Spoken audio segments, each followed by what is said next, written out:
Hey guys, welcome back to the channel. And with the temp ban list quickly coming to a close, there's a couple questions that I felt I had about the coming format. Like, for example, is Avialith going back to 3 truly the best thing for Hermes decks? Or does having more access to Avialith stunt the full potential and possibilities of these decks? And with my knowledge being solely creative and theoretical, I'm not as, knowledgeable when it comes to it on the competitive side. So I wanted to ask a trusted person in the competitive community who knows a lot more than I do about this topic. So with me today, I've invited YRebellion, the community's premier Hermes player, to help me answer some of these questions and give his input and insight into this topic as a whole. Hey everyone, I am YRebellion. I am a competitive Elestrals player and mostly known for piloting Hermes in basically every event that I get the chance to. Yeah, you are definitely known for being probably the best Hermes player in the community. I've put a lot of time into the deck. Yes. So for this topic specifically, that is why I wanted to ask you about this specifically, because when it comes to Hermes, I thought it would have been the best to ask. So specifically it would be about Champ Avialith, and first things first, it would be, how do you feel the temporary ban list affected Hermes lists in general? Yeah, so I think that it had a fairly sizable impact on what Hermes deck lists look like. I think that Avialith as a card fulfilled so many different roles in the Hermes deck list. So the obvious one is the healing engine from Hermes. And Hermes as a deck is very expensive. So having that in-engine healing was really nice as a way to offset all of the things you were spending a ton of spirits to try and do. Namely carry off, but also if you want to go for a Spine Inf into a fast Spino stack, that's also very expensive. So having that was obviously very helpful. But I think the less talked about thing that Avialith was really good at doing was just being a body that you can cast from hand.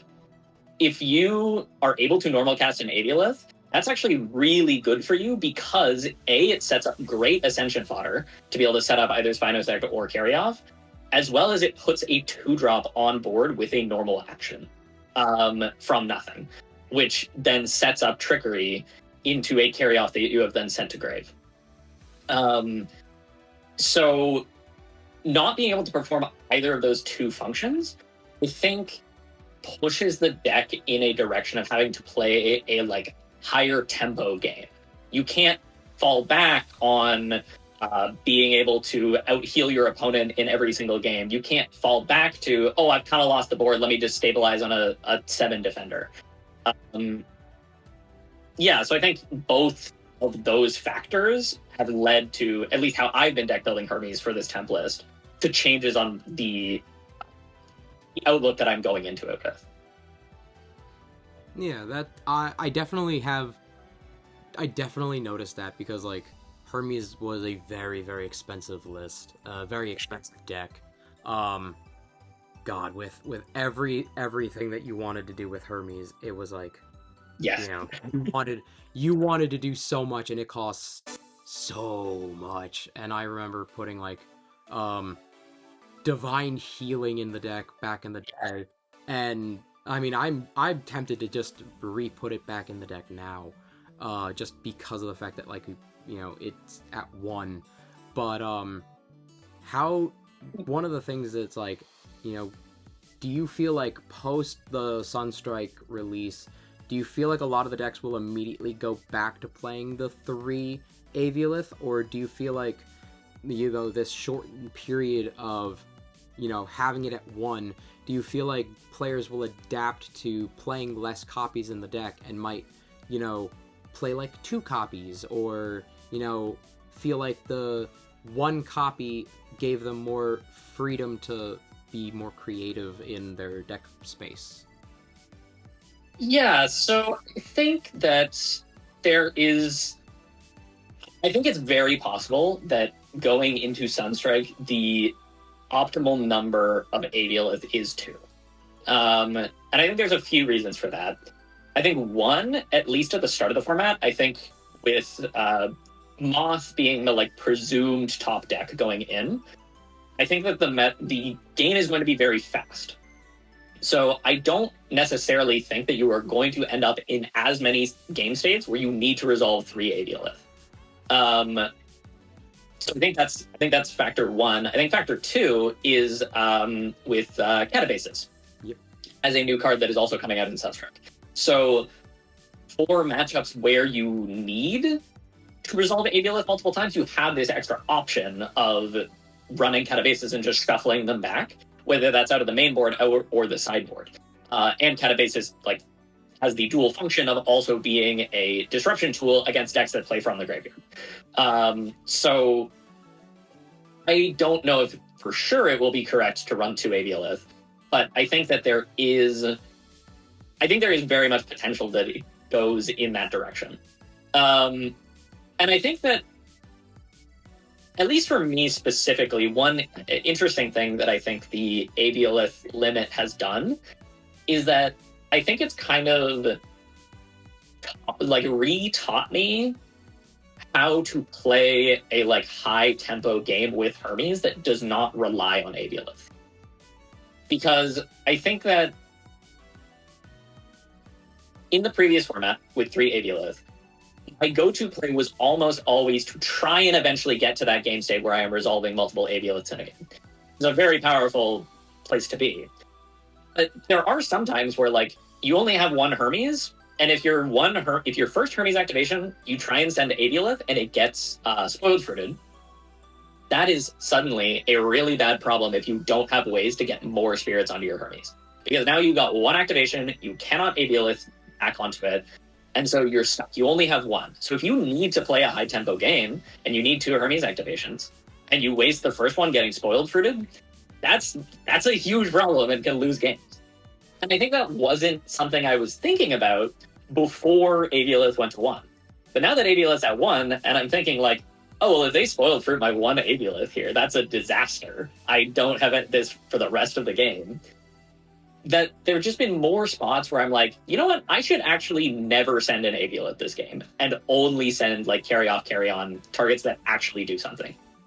And so for me, I feel having to do that now after the limit kind of opened my eyes that I probably should have been taking that line of play more, even when Avialith was at 3. And so I think that if that type of gameplay is more rewarded, then I think you might want to cut Avialith down to 2 there as well. But the other side of it is that, as I said, it is really good to just draw. Often you will just want to draw an Avialith, so you can go Hermes activation, send carry off target their guy, normal cast Avialith, set trickery. And it's that is an excellent game state to find yourself in. So even if you don't want to be sending the Avialith, maybe you just want to draw it as much as possible still. I think that's still very, very possible. Yeah, that duality of because it's it almost is it's a brick, but it's not a brick. Yeah, I personally I don't find it to be a brick pretty much at all. The thing that I've actually found with 1 Avialith is that often I will prefer to draw it than have it be in my deck. Yeah, I agree. With it being at 1, if you draw it, it's beautiful because you have it when you need it. I felt it was really interesting when it was at 3. I almost didn't want it at 3 in my deck because I was I saw it too much, and I'm this is such a brick because now I'm drawing it too much, and a lot of times I actually was I actually need a lot of my other pieces in my deck, and I don't need the Avialith despite the healing being great. It was I'd rather not, a lot of times, and this feels very counterintuitive, I'd rather not play the 2-drop that just sits there and does nothing, because a lot of times my deck would want to do something else. So I ended up seeing myself cutting it to 2 before the hit even happened, because of the fact that I'm like, I want that space for something else. I do think it depends on what type of Hermes deck you're playing. Like, I think that if you are running I think the deck list that, like, the Hermes list that you've ran with additional supplemental engines in them, or like Antitan Hermes as well as another example. Yeah. Is like, if you have a secondary game plan, then I think that it can be helpful to like see more pieces of that secondary game plan. The Hermes list that I've tended to favor towards is like very much just like relying on the in-engine stuff, so being on like triple Spinosect, double carry-off, so if you draw those, you want to make sure that you have ways to ascend them, as well as most of my deck lists end up with a Champ Galaxy in them, because it allows you to turn that defense position Avialith into a very offensively focused threat. Oh, I think it's... I agree. The differences in the deck too definitely is the difference between how much you want to see. Yeah, exactly. So it's like, if you care a lot about getting that 1/7 body on board, whether that be for like ascending into a Spinosec the next turn, ascending into a carry-off, or just casting Champ Galaxy, if you care about those things, then I think you want to max out on Avialith, and like, if you see it in hand, you're happy to see it in hand. That's not always true. There are some times where you're like, I just want a guy that does something, which Avialith does not do on its own. It needs some other piece around it to enable what it does when you draw it from hand. Yeah. But I think there's a lot of good ways to do that. Trickery, Spine Nymph, Spinosect, Carry Off, like all of those are enabled by normal cast Avialith. Yeah, no, I definitely agree with that. I definitely feel like we hit this topic. I guess we hit this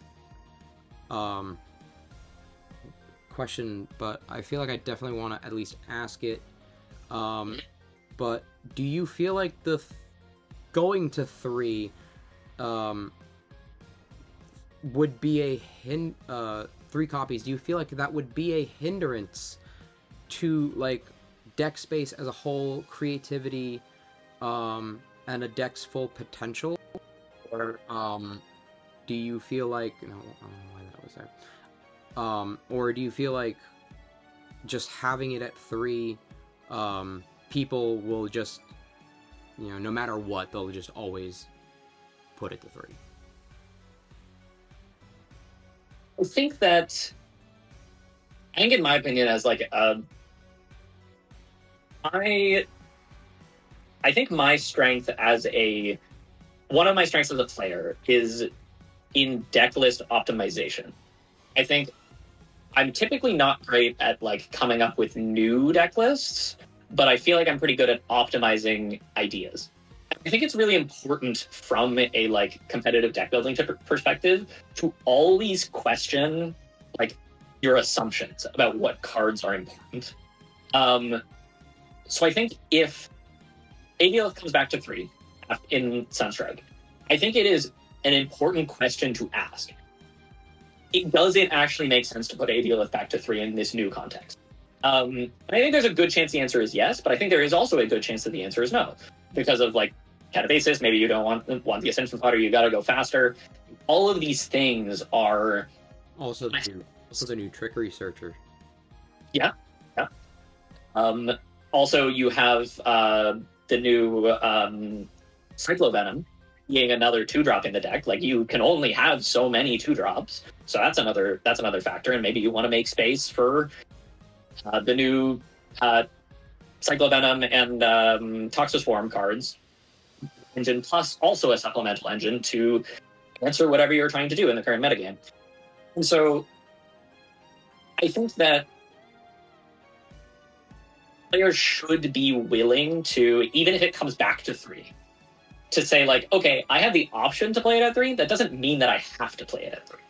is to actually think about it, come up with a theory of why it is good at 2 or at 3, and then test that out and figure out, like, is this actually correct? Don't just blindly say, oh, well, this was limited before and now it's unlimited, so therefore I should play 3. If I had to take a guess, I would say it probably is still going to be correct at 3. But without playing the format, I don't think I can say that with confidence. Yeah, and if you... Elestrals is interesting in the fact that the decks are capped at 40 cards. Mm-hmm. Like, you aren't... In other games, you can go, like, above 40. Not... You often shouldn't, and the, like, disciplined deck-building decision is to stay at 40 cards anyways. But you don't have that option of, like, oh, I want to run, like, an extra Cycle Venom as, like, an extra 2-drop, but I don't want to cut anything. I don't want to change the ratios on, like, the number of 1-drops. So I'm just going to leave it in as the 41st card. We don't have that luxury in Elestrals. So if you want to add something to a deck list, you have to take something away. And so, yeah, I guess just being aware of, like, why you might want to play something or why you might want to cut it, I think is crucial to, like, do good deck building optimization. And not just rely on heuristics of, like, oh, that card's good, therefore I should play. I agree. I feel like, you know, just not following, you know, other people and you know, making that decision for themselves is a big factor. Yeah, I think that when, at least my philosophy is, when, like, picking up a strategy or picking up a deck list, I'm going to go to whoever I consider the, like, expert be, take their deck list, and then just play it for a bit. Even if I don't agree with everything in the deck list, just play it for a bit. Maybe there's something that they know that I don't know. And then start to generate my own theories about, like, okay, why was this deck built this way? Do I agree with this after now playing some games, getting my own, building my own expertise with the deck? And then, like, once I feel like I do have some more fullness of actually having played it, then I start making changes of, like, okay, let me question this, let me think about that. Does this actually make sense at 3? Should it be at 2? Do you need this much top end? Do you need more 1-drops? I think that's a really important process for optimizing a deck list from an initial idea. Yeah, no, I definitely agree with that. And definitely coming up on the final question that I have here, and it's a really interesting one. If there was any way to keep a part of this, like, temporary ban list, where would you want to, like, put Champ Avialith? Like, do you feel like, you know, Champ Avialith should, you know, go back to 3 and stay at 3? Do you feel like, you know, it should kind of go to, like, maybe a semi-limit, or it could be, you know, be fine at... It should stay at 1 because of, you know, the multiple new ways that we're going to have to be able to cycle it with, like, Catabasis, and, you know, with the fact that we now have access to the, you know, searchable trickery, and it's, like, and ways to, like, loop it, like, you know, we might have a lot of ways to actually, you know, get all of the spirits and health. Like, where would you feel like Avialith could probably fit on a ban list, if you feel if, like, part of this temp ban list would have been, like, made to be permanent? Yeah, I think I would be a little bit unhappy if the Avialith limit fully sticks going into Sunstrike. I think that, like, and maybe the new support with Toxiswarm makes this less of a problem. This one list in livestream with 1 Avialith, it's a big hit. It's a big hit to the deck. And Toxiswarm Cyclovenom stuff is really good. Don't get me wrong. It is great. But there are really good ways to counterplay against Hermes also coming in Sunstrike. So, like, Catabasis, while I've been talking about it as a tool that Hermes can utilize, like, with its engine, it's also a fantastic counterplay tool against Hermes. Because if they send Carry On and try and special cast it, nope, shuffle it straight back into the deck, you're not getting that.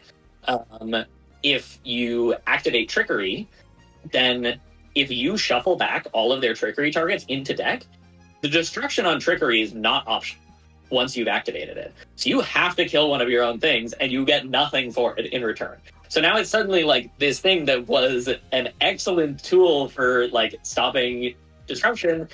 Catabasis just completely answers it if you don't have more than 3 targets in grave, which is not going to be the case until the late game, right? So I think that, and the new Eruption as well is really good for answering Hermes as a card. Like any fire deck, I think, has a pretty good matchup into Hermes. Obviously, Thunder can still run Thunderstorm. So, in my opinion, I would be unhappy if the Avialith limit for the start of Sunstrike, especially with like the presumed high power level of the first phase of Sunstrike here. Yeah. After that, I think that an Avialith semi-limit might be the reasonable place to land this card in. Where, like, it is a tap down, and a lot of games you are going to want to resolve 3 copies of Avialith, so it's like, it comes up in a fair number of games. When it was at 3, I used all 3 a fairly substantial amount of the time. So I think that putting it to 2 is a reasonable hit that doesn't make it lose too hard to Spoiled Fruit, still has some healing power, but you gotta work a little bit harder to get more of it. And then if it does end up being too problematic with the Trickery Searcher and Catabasis as a engine piece for Hermes, if you could go back to 1, and it would be reasonable. But personally, I would like to see how that plays out from both sides before they make that call. I definitely feel like that's a pretty reasonable spot to put it, because I was also kind of feeling like 2 is probably where I'd put it. 1 feels definitely a little too harsh. Even like for me, it's one of those, like, I don't feel like 1 is too tough. Oh, it's funny because I do hear a lot of people dooming about, it's weird to say it, because it's like I do hear a lot of people dooming about the new Toxiswarm being able to search out Trickery, and then, oh, if you have 2 Avialiths, like, the searchable Trickery can loop it super easily and heal a lot of spirits. It's like, cool, but you also cost a bajillion to be able to do anything that you want to do. It's like, yeah. My take on that is that if you are able to loop Trickery, you can do so many things with multiple Trickeries. Like, if we're in a situation where that is the problem, banning Avialith or limiting Avialith, I don't think is the solution. Yeah. Like, you gotta deal with the Trickery Searcher if that's the case. Like, I think the card, I think that card, if that is the problem, like, you will be able to break it without Avialith, is my opinion. Yeah. Like, I'm pretty sure if your solution is, if the thing that you're doing is looping Trickery with Avialith to heal every spirit in your underworld, yeah, I'm pretty sure you should be doing other things. Yeah, just like go carry off into Spinosect into carry off, like, yeah, like, as long as you can get 2s on board, you can use Trickery. Yeah, honestly, like, I always feel like I felt like with this temp ban list, like, if you just kind of moved everything over by 1, it was like, that was a good perma list. So I see that for sure. I think that I do think that a lot of the hits on the 10th ban list are fine to be temporary. Like, I don't know how much like Solar or Fish are going to be able to keep up in a highly powered Sunstrike format. And personally, I would like to see them like be able to compete. I think it would be unfortunate if those decks were just kind of pushed aside permanently as like, you've been hit and now the new stuff comes out, power level increases, you're never going to compete again, sorry. I think that would be a shame. I would like to see those decks still be factors in the deck. I feel like if there's anything that's going to get re-hit, it would be the base Fish again. It's too broken. Yeah. That's for another video. I think you'll have a lot of opinions about Fish. I've heard many opinions about what should or should not be hit with Fish. I think if anything, that's the only one, but oof. Yeah. But thank you so much. I do really appreciate you taking the time to answer questions. Reason to beat a gap about Elestrals. But all right. Yep. Thank you so much, and yep. All right. And